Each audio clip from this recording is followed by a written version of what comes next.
Welcome to the Pro Ticker Deep Dive. Today, we are wading into the deep, turbulent waters of the insurance sector.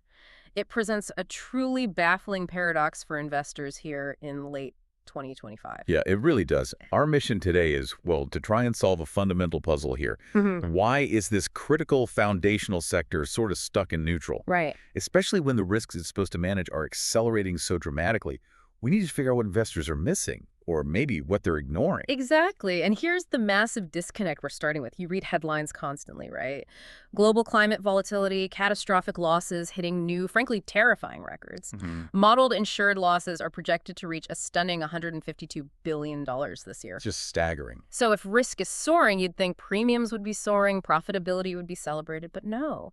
The sector's stock valuation index, it's gone virtually nowhere in 2025. It's posted a meager negative 0.10% return year to date. It's just flatlined. And this valuation paralysis, that's the key. Are investors being rational here? Are they truly pricing in these accelerating physical risks? You know, the climate volatility, the intensifying frequency perils. And the cyclical pressures, too. And the cyclical pressures that are definitely building momentum now. Or, as the analysis we've seen suggests, is the entire sector just fundamentally mispriced? Mispriced because? Because it's assuming a kind of structural profitability that might already be eroding under the weight of all this capital and, well, climate change. Yeah, the sources we looked at reveal a structural mismatch. You've got this profitable hard market cycle that's definitively fading. Fade fast. Meeting these profound climate changes that are challenging every single traditional underwriting model. It's an unsettling convergence. Definitely requires a true deep dive. Okay, let's start with the risks then, because the scale and the pace of these catastrophe losses, they're really quite astonishing. How so? Well, global insured losses from natural catastrophes, they've surged 28% just since 2020. 28% in just a few years. Exactly. And that trend isn't slowing down. It's actually accelerating at an annual rate of about 6.5%. Which is way above historical norms. Right, way above. And maybe even more critically, the insured losses that we can directly attribute to climate change, they've nearly doubled since 2012. Doubled. Doubled.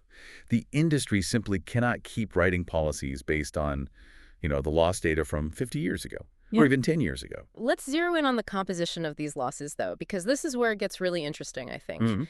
It's no longer just the big named peak perils like massive hurricanes or major earthquakes that dominate the news cycle. Right. Traditional models are struggling desperately with what the industry calls secondary perils. Exactly. Secondary perils. Yeah. These are defined as, well, high frequency, often smaller scale events. Like what specifically? We're talking severe convective storms, so thunderstorms, hail, tornadoes, things that can be widespread but also very localized. Okay. And these now account for roughly 2/3 of annual catastrophic losses. 2/3, not the big headliners. Not the big ones. It's the sheer volume of these smaller losses that's really breaking the bank for many carriers. And they're less predictable, I imagine, than a hurricane tracking across the Atlantic. Much less predictable. They lack the single high severity of a peak event, but they just hit with relentless frequency and wide geographic dispersion. We saw this reality hit early in 2024, didn't we? We did.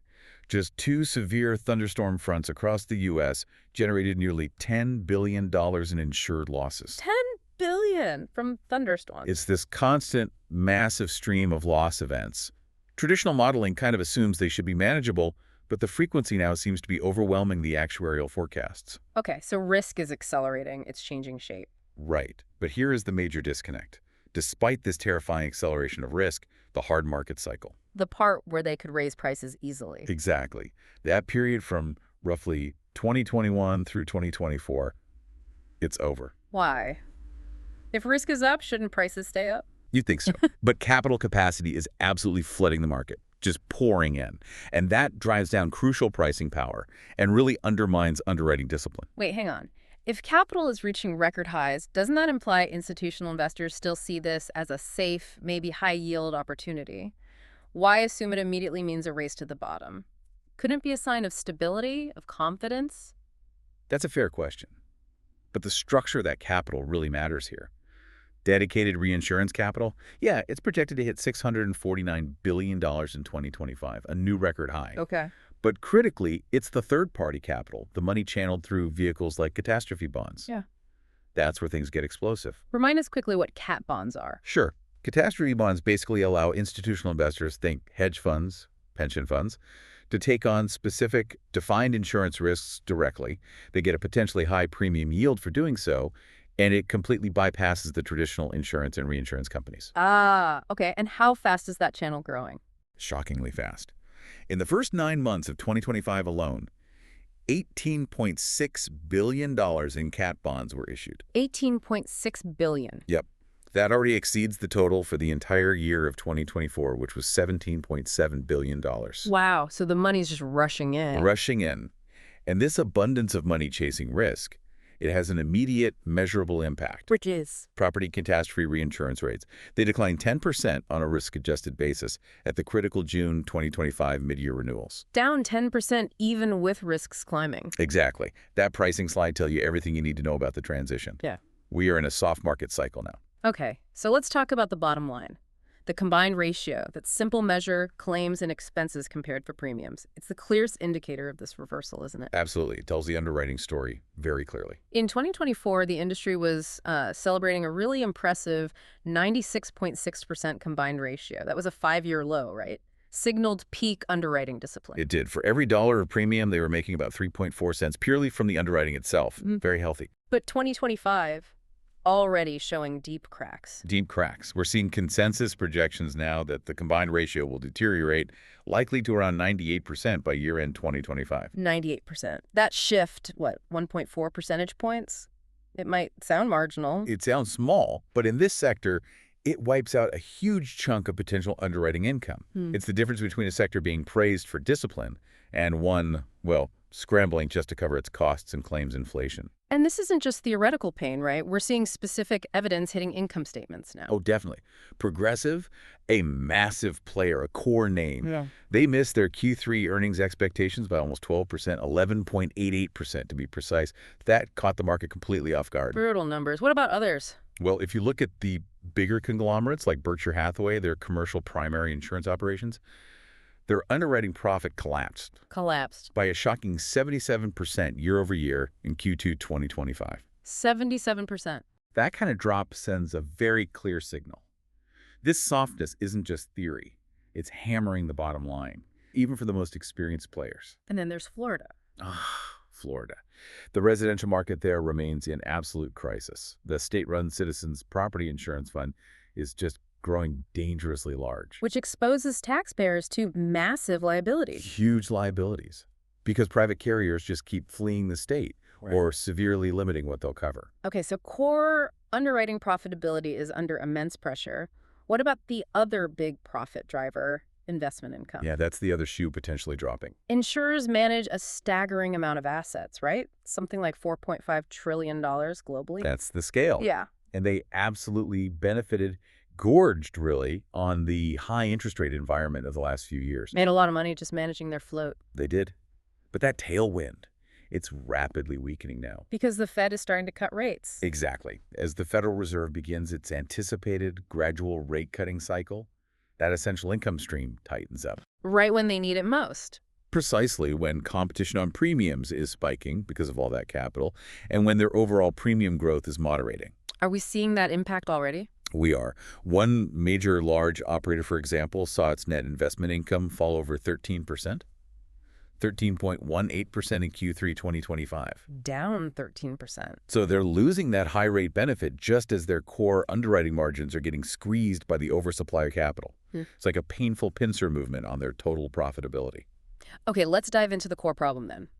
The valuation disconnect. This is what's so confusing. It is. You look at core players, Chubb trading at 11 times forward earnings, Travelers about 10.8 times, Progressive around 11.5 times. These PE ratios, they look, cheap, or at least reasonable compared to the industry average of about 13.6 times. They sort of suggest stability, predictable cash flow. On the surface, yes. So why does the analysis suggest these multiples are still too high, that they lack a sufficient margin of safety? The problem for you, the investor, is likely the anchoring effect. Yeah, the market anchored its whole valuation thesis on that glorious hard cycle narrative, rates rising, margins expanding, everything looking great. Right, the story from 2024. Exactly. And it's just not adjusting fast enough for the soft cycle that's now, well, firmly approaching, if not already here. Current stock prices seem to embed assumptions that are just far too rosy given the confluence of structural pressures we've been talking about. So what are the core systemic headwinds then? The things that justify maybe a lower multiple for just broad exposure to the sector? Okay, the analysis points to 5 key structural headwinds. These really form the core bear case right now. Let's hear them. First, and this may be the most important, challenged models. The fundamental shift we discussed towards high-frequency secondary perils, it fundamentally challenges the traditional underwriting models. Because the past isn't a good guide anymore? Precisely. You can't reliably use 100 years of historical data when the climate dynamics are changing the frequency and severity of events almost year by year. Historical data is becoming unreliable for pricing risk accurately going forward. Okay, that's number one. What's second? Second, the sheer oversupply of capital. We talked about this. The massive influx of reinsurance capacity, especially that hot cat bond money. The third-party capital. Right. It structurally undermines pricing discipline across the entire sector. It basically ensures this soft cycle might last longer than traditional cycles did because the supply of risk capital feels almost infinite right now. Okay. Third headwind. Third is the fading cycle itself. Commercial insurance rates have now declined for 4 consecutive quarters. 4 quarters in a row. That's a dramatic reversal. For years, rate increases were outpacing loss cost inflation, and that drove profits. Now that positive dynamic has flipped, underwriting margins are shrinking again. Okay, number 4 sounds particularly concerning: balance sheet stress. Yeah, this one deserves attention. Experts estimate it would only take a single loss event generating $115 billion or more in insured losses to meaningfully stress the entire reinsurance industry's capital base. Okay, $115 billion sounds like a huge number, a tail risk. But wait, didn't 2024 losses globally already exceed that? It did. 2024 produced $145 billion in insured losses globally. So how is the market possibly treating $115 billion as some kind of remote black swan scenario when we literally surpassed it last year? That's the question. It suggests a $115 billion event is actually a highly plausible near-term risk, not some far-off catastrophe. The buffer might be thinner than many assume. Okay. And the fifth headwind? Fifth, there's mounting regulatory risk. The dysfunction we see in localized markets like Florida. Where politicians pressure insurers. Exactly. Where political pressures basically force insurers to either accept rates they know are inadequate for the risk or just pull out of the market entirely. Which imposes huge losses or strands homeowners. Right. It demonstrates how regulation can impose sudden, significant underwriting losses. Right. And if that pattern spreads, say, across other coastal areas or wildfire-prone regions like California, the entire sector could face this catastrophic trapped capacity risk. They have the capital, but they can't deploy it profitably or safely. Okay, so that's a pretty grim picture of headwinds. It sounds like a call to avoid the sector entirely. Not necessarily a full avoidance, no. It's more a warning about just buying broad sector exposure, like an ETF, assuming the coast is clear. So are there still pockets of opportunity? Or is the whole industry looking toxic right now? Selectivity is absolutely the key. The industry isn't fundamentally broken, but current stock prices seem too high for the average carrier, given the risks. You really have to stick to the defensive players. Meaning? Companies with proven, superior underwriting discipline over many cycles and good geographic diversification. Names like Chubb often come up here, trading around 11 times forward earnings. Some fair value estimates we saw suggested maybe 16% upside from recent levels. Right. Chubb's superior underwriting track record and its large global commercial footprint might isolate it somewhat from the worst of this frequency peril explosion that's really hammering the U.S. residential carriers. Any others? The core commercial primary operations of a major conglomerate also look relatively stable. They're showing steady policy growth and strong cash management, which offers a potentially safer profile than more volatile lines. So the cautious reality remains. Broad sector exposure looks risky. The hard underwriting cycle is definitively fading, maybe gone. Catastrophe losses are accelerating and changing shape, and that investment income tailwind is tightening up. Valuations generally just seem too optimistic about the sustainability of those recent, very strong profit margins. And the technical picture, the price action on the charts, reflects this, doesn't it? This consolidation, maybe investors rotating away. It does. The sector's been flat basically all year. It keeps testing key support levels around that 10.8 to 11 times PE range for the core players you mentioned. What happens if losses surprise to the upside again? Which seems plausible. Yeah, given the changing nature of secondary perils, another bad quarter or two seems highly likely. If that happens, you could easily see another round of institutional selling. That could push valuations down another 15, maybe 20%. You could see PEs heading towards the 9 to 10 times range. Momentum is clearly broken for now. So the key takeaway for listeners. Patience and selectivity.